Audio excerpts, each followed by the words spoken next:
When I was at Oxford studying history in my second or third year, I wrote an essay on the Industrial Revolution and what caused it. Everyone was aware, and we are aware, that one of the greatest transformations in world history, and a very recent one, is the application of non-human energy to the production of goods, in other words, industrialization. And most people are agreed that this happened for the first time on a large scale in England in roughly the second half of the 18th century onwards, and this is what gave it the power and force to generate the wealth which was behind the British Empire and so on. And our world is divided into pre-industrial and post-industrial. The huge population we now have could not be sustained without industrialization.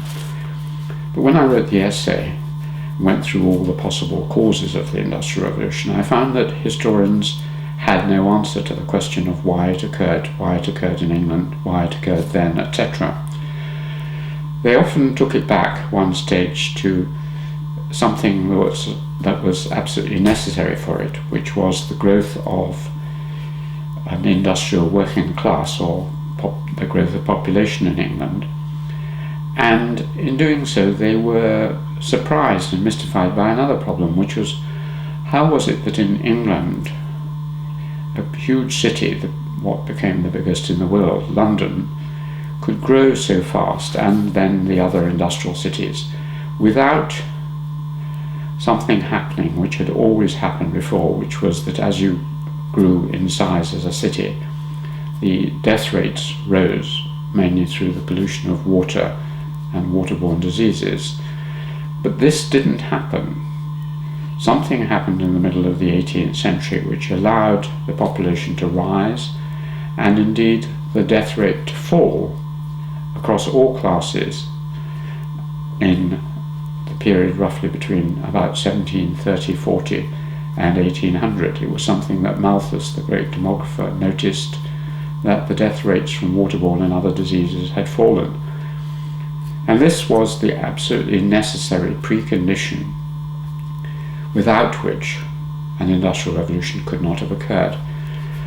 So how do you explain that fall in death rates, which is so important? Well, there was a well-known book current at the time when I was writing these essays by a doctor called Thomas McEwen, and he used what he called the Sherlock Holmes method. And the Sherlock Holmes method, or part of it that he used, was the method of the exclusion of impossibilities. That is, to set up a list of possible reasons for something to happen, and then to show that none of them could apply except one. So basically, he looked at 3 or 4 possible causes, and he pointed out that the death rate couldn't have fallen because of the improvements in medical knowledge. There weren't really any in the middle of the 18th century. Because of the improvements in hospitals or medical science, applied medicine, there weren't any. Because of the improvements in living conditions, in housing and clothing and things, because there weren't any as far as he was concerned. So he eliminated everything and ended up with the only possible cause, as he could see it, which was food, improvement in the diet, the agricultural revolution, and so on. Within a few years of his book being published, many historians pointed out there wasn't an improvement in the general standard of food. In fact, if anything, it declined with the growth of population and cities. So his one cause was wiped out.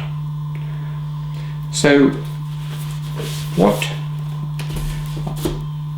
seems to be behind this is a misapplication of the method of exclusion. The method of exclusion of impossibilities is a very, very useful one for historians, to draw up all the possible causes and then to go through them. And it's described by, again in the study in Scarlet, by Sherlock Holmes, as one of his principal methods. How often have I said to you that when you have eliminated the impossible, whatever remains, however improbable, must be the truth. We know that he did not come through the door, the window, or the chimney. We also know that he could not have been concealed in the room, as there is no concealment possible. Whence then did he come? And that's in the sign of 4. He writes that. And he talks about it in other stories too. But what this method absolutely relies on is that you have all the possible causes, however unlikely, in your preliminary investigation. One shouldn't be too quick to exclude alternatives, attracted by some sort of shortcut. As Holmes says, my friend seemed struck by this remark. I don't mean to deny that the evidence is in some ways very strongly in favour of your theory, said he. I only wish to point out that there are other theories possible. So you must look at everything possible. And when I looked at the fact that no one seemed to know why the great demographic change had occurred which made the Industrial Revolution possible, I thought, as I was looking at this, well, what else could have changed at that time? It wasn't food. Could it be drink? Human beings absorb more moisture, water and other drinks, than they do food. And drink is terribly important. As I mentioned, the waterborne diseases in cities were the main killers. Was there a big change in drink in the 18th century in England? And as I thought about this, I remembered, perhaps spurred on by the fact that I'm the son of a tea planter, I remember that there was a big change, a huge change, and that was the introduction of cheap tea. The direct clipper trade to China opened up in the 1720s. Tea had been coming in from the 1650s to England, but it had been very, very expensive and restricted to a small group. But from the 1730s onwards, tea became very cheap, black tea from China, and it spread, and there's evidence that it spread all over England to all social classes and even up into Scotland, and that everyone was drinking it. Ale and beer had become very expensive with new taxes. For a short time there was the gin craze, but now people drank tea, as Dr. Johnson would say. So could it be tea that was behind this? And then I began to look along a chain of causes. What is tea? Well, tea consists of various things, about 500 chemicals of which we know very little. Only about half of them have been understood. But the main solid constituent is something called tea tannins. When I looked up tea tannins, these are phenolics. And when I looked up phenolics, I discovered that phenolics are a very, very powerful antibacterial agent. They were used by Lister when he revolutionized hospitals in the 19th century and killed off the germs in hospitals.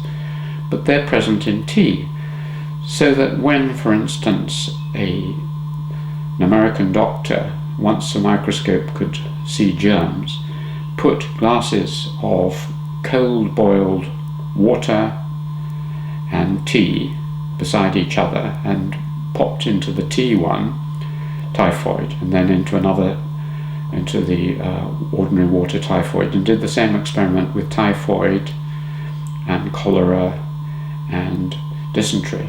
He found that after 24 hours the stuff dropped into the boiled water had multiplied, and there were millions and millions of dangerous bacteria in those glasses. In the ones in the cold tea, all the bacteria had died.